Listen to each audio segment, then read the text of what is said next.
I'm Buckley, and I am co-author of The Law of Electronic Signatures and Records, published by West. My name is Margo, and I'm a co-author of The Law of Electronic Signatures and Records, published by West. In the year 2000, the Congress passed and President Clinton signed the e-Sign Act, which was a federal statute authorizing the use of electronic signatures in the place of ink signatures and authorizing the use of electronic records in place of paper records. The statute gave a broad grant of authority, but not a lot of detail. And as a lawyer practicing in this field, my colleagues and I, my co-authors and I, felt that it was important to give some context to that statute because so many questions were being asked about how do we go about creating electronic signatures? How do we go about creating electronic records? And so we felt that we should give a broader context to how to do it. And so this book is a practical text about how to create an electronic signature and an electronic record, which will be legally enforceable. The book is primarily about the e-commerce laws, the Electronic Signatures in Global and National Commerce Act, and its state law counterpart, the Uniform Electronic Transactions Act.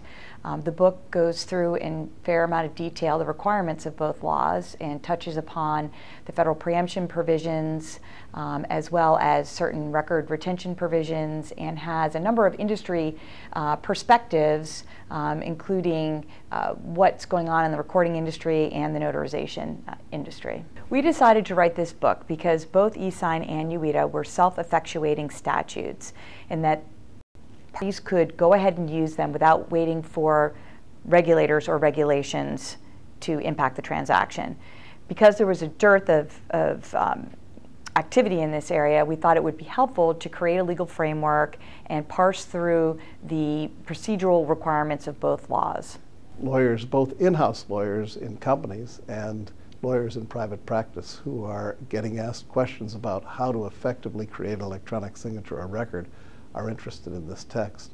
But it has a broader audience. It has an audience that goes beyond just lawyers, but to the technical community, to the biz community.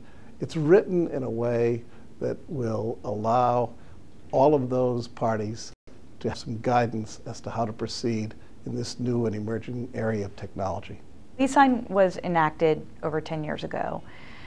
The rate of adoption has been relatively slow. There's been obstacles, mostly lack of education, lack of judicial or regulatory guidance.